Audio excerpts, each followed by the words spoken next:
नमस्कार, news at 9 programme में आपका स्वागत है। मैं हूं अमृत उपाध्याय। आइए जल्दी से देखें आज की हेडलाइंस। केंद्र सरकार ने बढ़ाई न्यूनतम मजदूरी की दरें, 1 अक्टूबर से होंगी लागू। हाईली स्किल्ड वर्कर्स को मिलेंगे 1035 रुपए प्रतिदिन। वैश्विक नवाचार सूचकांक में भारत का शानदार प्रदर्शन, मध्य और दक्षिण एशियाई देशों में मिली पहली ranking. Science and tech cluster में भी मिली चौथी रैंक। और Param Rudra super computer launch, Pune, Kolkata और दिल्ली में स्थापित स्वदेशी तौर पर बनाए गए हैं तीनों सुपर कंप्यूटर। आइए शुरू करें। 27 सितंबर को राजा राम मोहन राय की पुण्यतिथि मनाई जाती है। राजा राम मोहन राय को भारतीय पुनर्जागरण का अग्रदूत मानते हैं। उन्हें भारतीय पुनर्जागरण के पिता, भारतीय राष्ट्रवाद के पैगंबर, अतीत और भविष्य के मध्य सेतु, भारतीय राष्ट्रवाद के जनक, प्रथम आधुनिक पुरुष और युगदूत कहा जाता है। वे अरबी, फारसी, लैटिन संस्कृति और यूनानी भाषाओं के जानकार थे। उनका जन्म 22 मई 1772 को बंगाल के राधानगर में हुआ था और उनकी मौत 27 सितंबर 1833 को इंग्लैंड में मेनिंजाइटिस के चलते हो गई थी। उनकी समाधि इंग्लैंड के ब्रिस्टल में ही स्थित है। 1815 में उन्होंने अपने युवा समर्थकों के सहयोग से आत्मीय सभा की स्थापना की थी। ये राजा राम मोहन राय द्वारा स्थापित पहली संस्था थी। 1828 में उन्होंने ब्रह्म सभा की स्थापना की थी। ये संस्था ही आगे चलकर ब्रह्म समाज के नाम से मशहूर हुआ।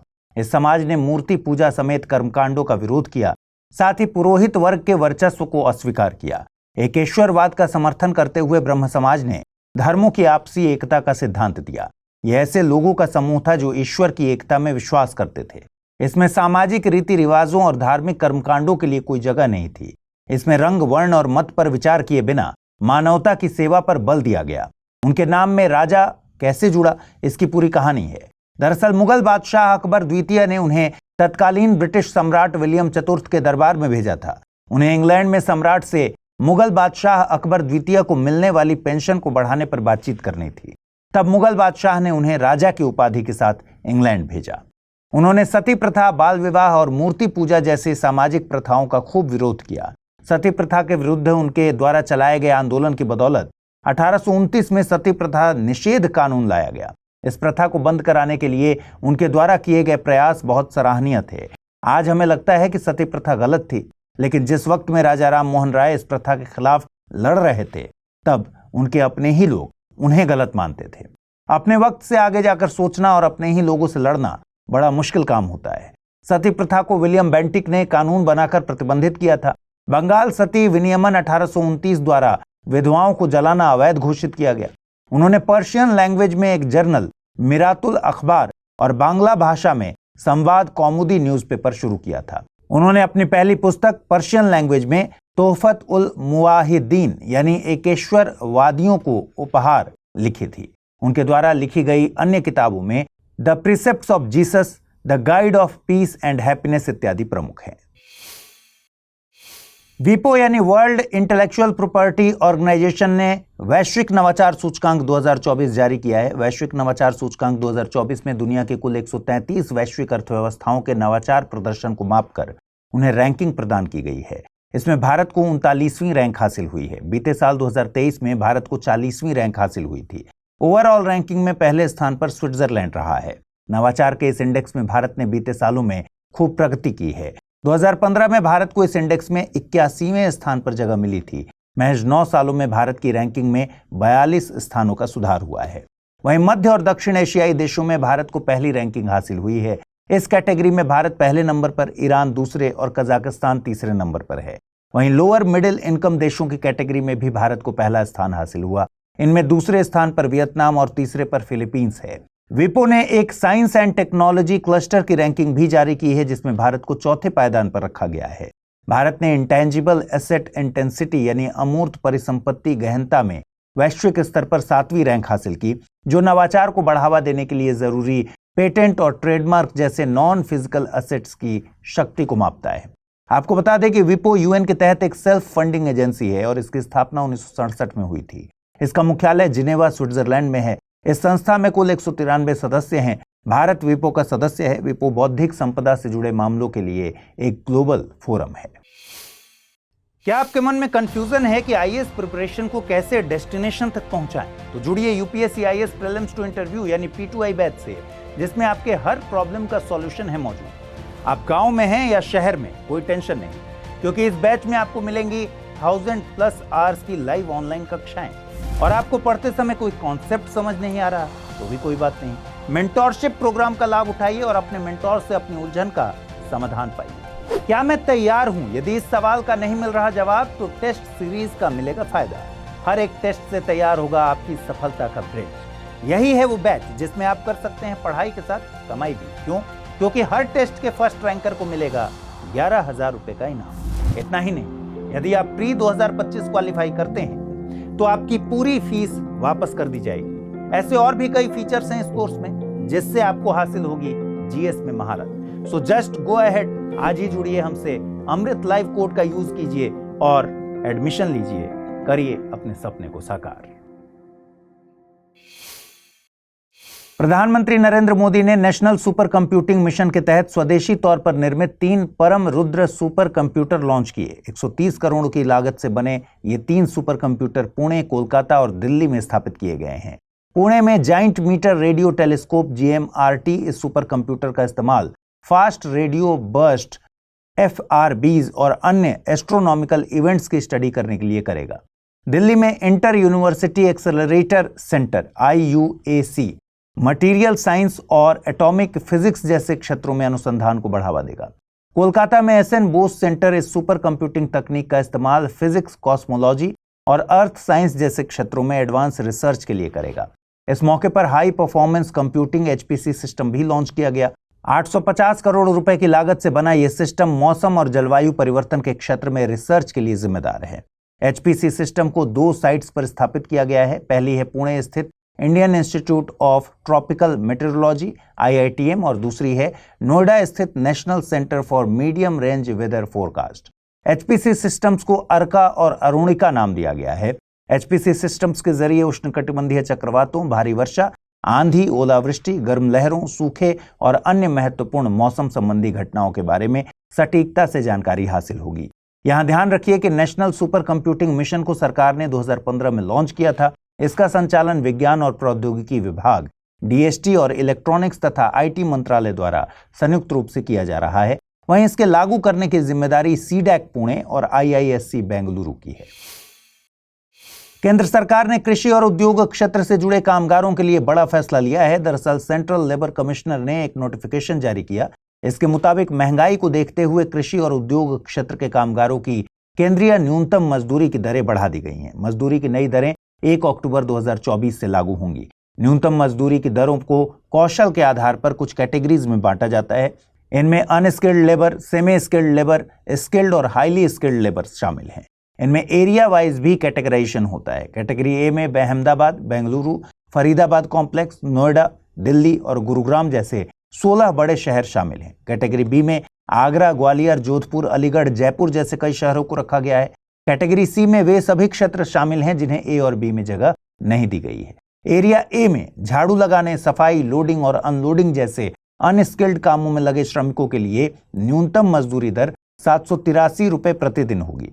वहीं सेमी स्किल्ड कामों के लिए 868 रुपए प्रतिदिन और स्किल्ड कामों के लिए 965 रुपए प्रतिदिन न्यूनतम मजदूरी तय की गई है। वहीं हाईली स्किल्ड कामों के लिए 1035 रुपए प्रतिदिन न्यूनतम मजदूरी तय की गई है। आपको बता दें कि मिनिमम वेजेस एक्ट 1948 के प्रावधानों के तहत केंद्र और राज्य को अपने अधिकार क्षेत्र में आने वाले क्षेत्रों में कार्यरत श्रमिकों के न्यूनतम वेतन को तय करने, समीक्षा करने और संशोधित करने का अधिकार है। आगे बढ़ने से पहले आप सबके लिए एक जरूरी सूचना। कल न्यूज एट 9 में मैंने आपको कर्नाटक में बनाए जा रहे नए शहर KHIR के बारे में बताया था, लेकिन अब कर्नाटक सरकार ने इस शहर को नाम KHIR यानी नॉलेज हेल्थ इनोवेशन रिसर्च के बजाय KWIN यानी knowledge wellbeing and innovation city नाम दे दिया है। तो इसे आप याद रखिएगा। इस पॉइंट को आज के बुलेटिन की PDF में भी ऐड कर दिया जाएगा। चलिए आज के टर्म ऑफ द डे को देखते हैं। आज का टर्म ऑफ द डे है CCTLD। CCTLD का फुल फॉर्म होता है country code top level domain. Internet की दुनिया में ये बहुत जरूरी कोड है। आपने भारत सरकार की वेबसाइट्स में आखिर में .en लगा देखा होगा। जैसे भारत के प्रधानमंत्री की वेबसाइट का एड्रेस है www.pmindia.gov.in। इसी को CCTLD कहते हैं। 1980 के आखिर में internet assigned numbers authority IANA ने देशों और भौगोलिक क्षेत्रों को उनके नाम के मुताबिक 2 अक्षरों वाले डोमेन दिए। जैसे इंडिया को .in, फ्रांस को .fr, जापान को .jp, यूनाइटेड किंगडम को .uk मिला हुआ है। देशों और भौगोलिक क्षेत्रों को मिलने वाले इन डोमेन को country code top level domain यानी CCTLD कहते हैं। दुनिया के लगभग सभी देशों और भौगोलिक क्षेत्रों को अब तक 308 CCTLD मिल चुके हैं। CCTLD की मदद से गूगल जैसे सर्च इंजन आपको रेलेवेंट सर्च रिजल्ट दे पाते हैं। इसके विपरीत GTLD एक जेनरिक टॉप लेवल डोमेन होता है और ये किसी भी देश या भौगोलिक क्षेत्र से संबंधित नहीं है। इसका इस्तेमाल पूरी दुनिया में हो सकता है, जैसे कि .com, .info, .org वगैरह। आइए देखें आज का रैपिड न्यूज। विज्ञान एवं प्रौद्योगिकी विभाग ने ब्रिटिश काउंसिल के सहयोग से WISLP यानी विमेन इन स्पेस लीडरशिप कार्यक्रम शुरू किया है, जो UK इंडिया शिक्षा एवं अनुसंधान पहल का एक भाग है। इस पहल का मकसद अंतरिक्ष विज्ञान में महिलाओं के नेतृत्व को बढ़ावा देने के लिए संस्थानों को समर्थन करना और रणनीतिक नेतृत्व ढांचा विकसित करना है। कोवेंट्री विश्वविद्यालय इस पहल में डिलीवरी पार्टनर के तौर पर काम करेगा। यह कार्यक्रम शुरुआती चरण में 250 महिला शोधकर्ताओं में नेतृत्व क्षमता का निर्माण करेगा और लैंगिक पूर्वाग्रहों और संबंधित बाधाओं से निपटने के लिए बेहतर ढंग से तैयार होने में मदद करेगा। सीमा शुल्क विभाग द्वारा जारी आंकड़ों के अनुसार भारत नेपाल का सबसे बड़ा व्यापारिक साझेदार बना है। वर्तमान में नेपाल के 145 देशों के साथ व्यापारिक संबंध हैं, लेकिन उनमें से 100 से अधिक देशों के साथ व्यापार घाटे का सामना वो कर रहा है। नेपाल को अपने पड़ोसियों से सबसे ज्यादा व्यापार घाटे का सामना करना पड़ रहा है। भारत के साथ नेपाल का व्यापार घाटा लगभग 144 बिलियन नेपाली रुपया और चीन के साथ लगभग 51 बिलियन नेपाली रुपया है। आपको बता दें कि नेपाल भारत को कई तरह के सामान निर्यात करता है, जिसमें जल विद्युत, राल, कृषि उत्पाद, धागा, पश्मीना शॉल, चमड़ा, हस्तशिल्प, साथ ही चांदी और सोने के आभूषण भी शामिल हैं। इसी तरह नेपाल भारत से मुख्य रूप से पेट्रोलियम उत्पाद, रासायनिक उर्वरक, नमक, चीनी, चावल, वाहन, तांबा और कपास इत्यादि आयात करता है। DRDO यानी रक्षा अनुसंधान और विकास संगठन ने IIT दिल्ली के साथ मिलकर हल्के बुलेट प्रूफ जैकेट को विकसित किया है। इसे अभेद यानी advanced ballistics for high energy defeat नाम दिया गया है। जैकेटों को DRDO industry academia centre of excellence में विकसित किया गया। पॉलीमर और स्वदेशी बोरॉन कार्बाइड सिरेमिक सामग्री से बनी ये जैकेट अधिकतम खतरे के स्तर को झेलने में सक्षम है और भारतीय सेना द्वारा निर्धारित अधिकतम वजन से काफी कम है। इसके साथ ही ये सैनिकों को 360 डिग्री सुरक्षा भी प्रदान करेगी। विदेश मंत्री S जयशंकर ने BBNJ यानी biodiversity beyond national jurisdiction agreement पर हस्ताक्षर किए। ये हाई सीज पर समुद्री जैव विविधता की रक्षा के लिए एक अंतर्राष्ट्रीय समझौता है। इसका मकसद समुद्री जीवन के सतत उपयोग और संरक्षण को गारंटी देना है। यहाँ हाई सीज शब्द उन क्षेत्रों को संदर्भित करता है जो किसी देश के क्षेत्रीय जल और अनन्य आर्थिक क्षेत्र से बाहर हैं, जो तट से 200 समुद्री मील या 370 किलोमीटर तक हो सकते हैं। आपको बता दें, जुलाई 2024 को प्रधानमंत्री की अध्यक्षता में केंद्रीय मंत्रिमंडल की एक बैठक में BBNJ समझौते को मंजूरी दी गई थी। केंद्रीय पृथ्वी विज्ञान मंत्रालय इस एग्रीमेंट के लिए नोडल मंत्रालय के रूप में काम करेगा। हरिकेन हेलेन ने अमेरिका के फ्लोरिडा में दस्तक दी है। तट पर पहुंचने से पहले ये तूफान 4थी श्रेणी के खतरनाक स्तर तक पहुंच गया था, जिसके चलते दक्षिण पूर्वी कई अमेरिकी क्षेत्रों में आपात स्थिति घोषित कर दी गई। नेशनल हरिकेन सेंटर के अनुसार लगभग 209 किलोमीटर प्रति घंटे की निरंतर हवाओं के साथ ये आगे की तरफ बढ़ रहा है। तटों पर टकराने से तूफानी शहरों की ऊंचाई 15 से 20 फीट तक पहुंचने का अनुमान लगाया गया है और ये इस साल अमेरिका में आने वाले सबसे शक्तिशाली तूफानों में से एक है। आइए देखें बुलेटिन पर आधारित प्रश्न। पहला सवाल है, वैश्विक नवाचार सूचकांक 2024 के संबंध में निम्नलिखित कथनों पर विचार कीजिए। भारत को 39वीं रैंक हासिल हुई है, स्विट्जरलैंड को पहली रैंक मिली है, लोअर मिडिल इनकम देशों की कैटेगरी में भारत को चौथा स्थान मिला। सही कथनों का चुनाव करना है, केवल 1 और 2, केवल 2 और 3, केवल 1 और 3 या फिर उपरोक्त सभी। अगला प्रश्न है, ब्रह्म समाज के बारे में निम्नलिखित में से कौन सा या से कथन सही है या है? इसने मूर्ति पूजा का विरोध किया, इसने पुरोहित वर्ग के वर्चस्व को अस्वीकारा, इसने इस सिद्धांत का प्रचार किया कि वेद त्रुटिहीन है। निम्नलिखित कूटों के आधार पर सही उत्तर को चुनिए, केवल 1, केवल 1 और 2, केवल 3, 1, 2 और 3। आइए देखें पिछले बुलेटिन में मैंने आपसे क्या सवाल पूछे थे, उनके सही जवाब क्या हैं। विश्व पर्यावरण दिवस के संबंध में निम्नलिखित कथनों पर विचार कीजिए। इसका आयोजन 26 सितंबर को किया जाता है। 2024 के लिए इस दिन की theme environmental health, creating resilience communities through disaster risk reduction and climate change mitigation and adaptation रखी गई थी। सही कथनों को चुनना था। केवल एक, केवल दो, एक और दो दोनों, न तो एक नहीं दो। सही जवाब है विकल्प सी, यानी दोनों कथन सही हैं। अगला प्रश्न था KHIR सिटी का निर्माण किस राज्य में किया जा रहा है। ध्यान दीजिए, आज ही मैंने बताया कि इसका नाम चेंज कर दिया गया है। गुजरात, महाराष्ट्र, कर्नाटक या फिर आंध्र प्रदेश। सही जवाब है विकल्प सी, यानी कर्नाटक। तो आज इस बुलेटिन में इतना ही। कल रात पूरे हफ्ते के कंपाइलेशन के साथ मुलाकात होगी। ख्याल रखिए अपना, ठीक से पढ़ाई कीजिए।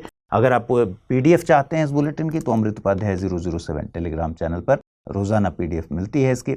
और आज जो सवाल मैंने पूछे हैं उनके सही जवाब कमेंट सेक्शन में जरूर दीजिएगा। नमस्कार।